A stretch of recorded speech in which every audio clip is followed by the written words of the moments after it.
Happy Friday, fourth graders. Alright, today I'm doing a read aloud.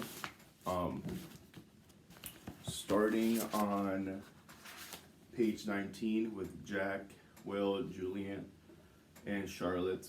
With me I have Reese. He's going to be in and out of the picture. What do you think, Reese? Alright. Also have my Coca-Cola here, because I love Coca-Cola. We followed Mr. You alright, buddy? We followed Mr. Tushman into a small room across from Mrs. Garcia's desk.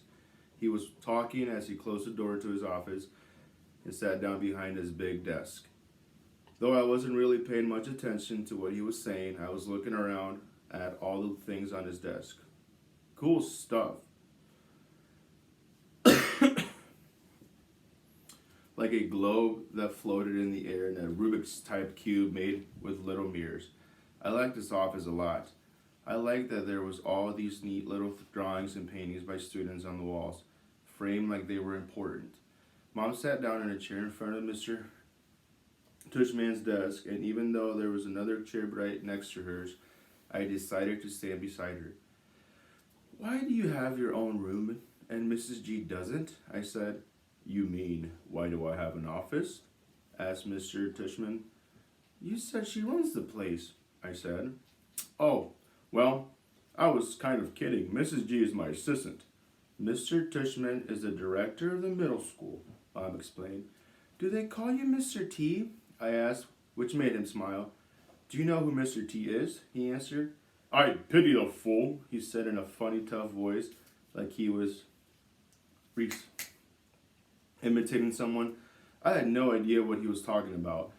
"Anyway, no," said Mr. Tushman, shaking his head. "No one calls me Mr. T, though I have a feeling I'm called a lot of other things I don't know about. Let's face it, a name like mine is not so easy to live with.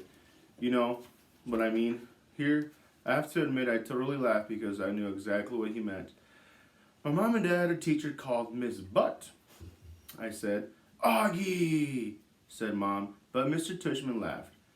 "Now, that's bad," said Mr. Tushman, shaking his head. "I guess I shouldn't complain. Hey, so, listen, August, here's what I thought we would do today."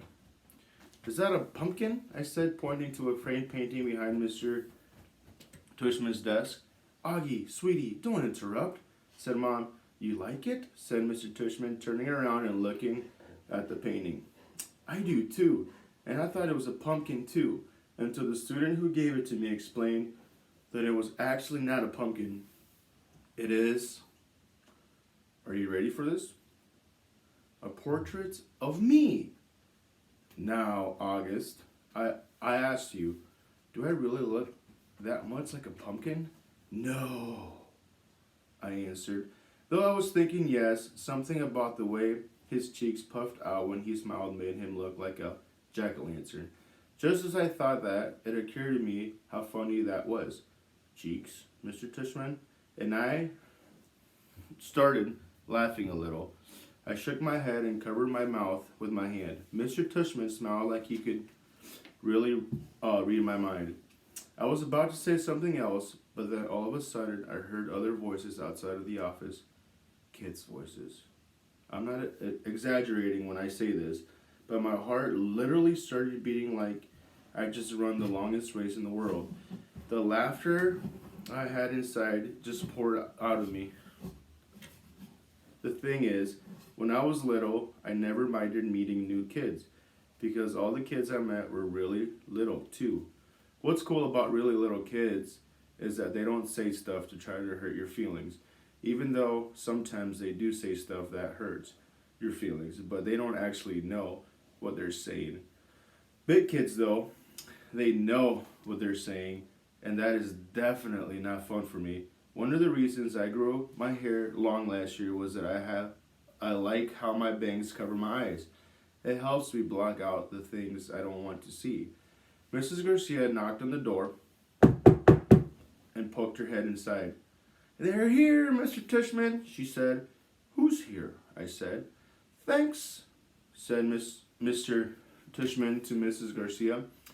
"August, I thought it would be a good idea for you to meet some students who'll be in your homeroom this year. I figure they could take you around the school a bit, show you the lay of the land, so to speak. I don't want to meet anyone, I said to Mom. Mr. Tushman was suddenly right in front of me, his hands on my shoulders. He leaned down and said very softly in my ear, "It'll be okay, August. There are nice kids, I promise." "You're going to be okay, Augie," Mom whispered with all her might. Before she could say anything else, Mr. Tushman opened the door to his office. "Come on in, kids," he said, and in walked two boys and a girl.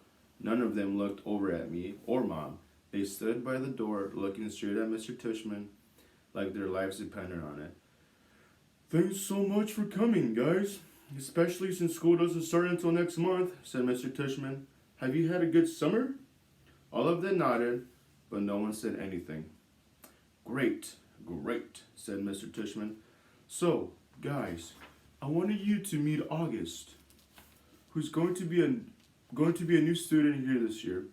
August, these guys have been students at Beecher Prep since kindergarten, though, of course, they were in the lower school building, but they know all the ins and outs of the middle school program.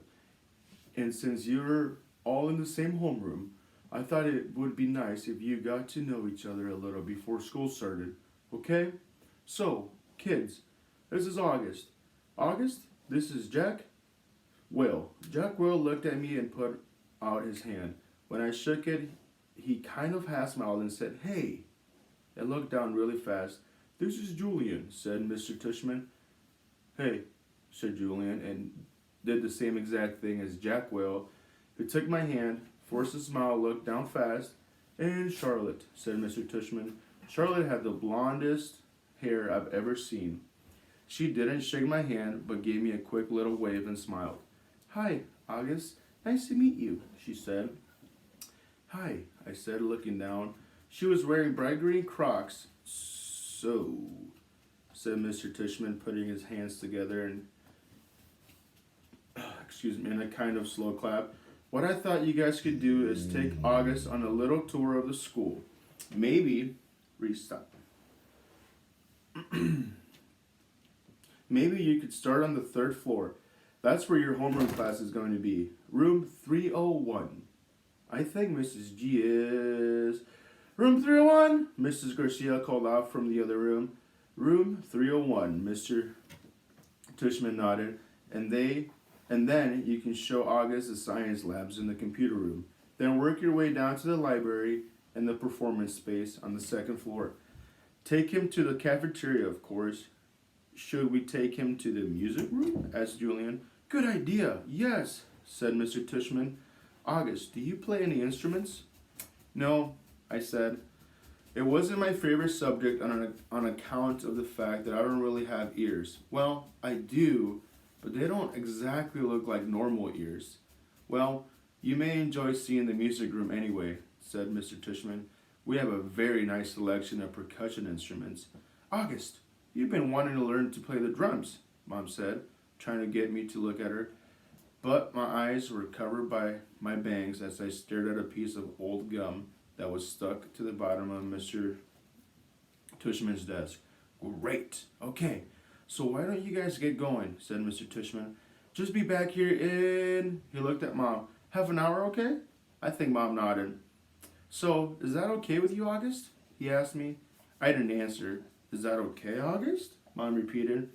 I looked at her now. I wanted her to see how mad I was at her. But then I saw her face and just nodded. She seemed more scared than I was. The other kids had started out the door, so I followed them. "See you soon," said Mom, her voice sounding a little higher than normal. I didn't answer her.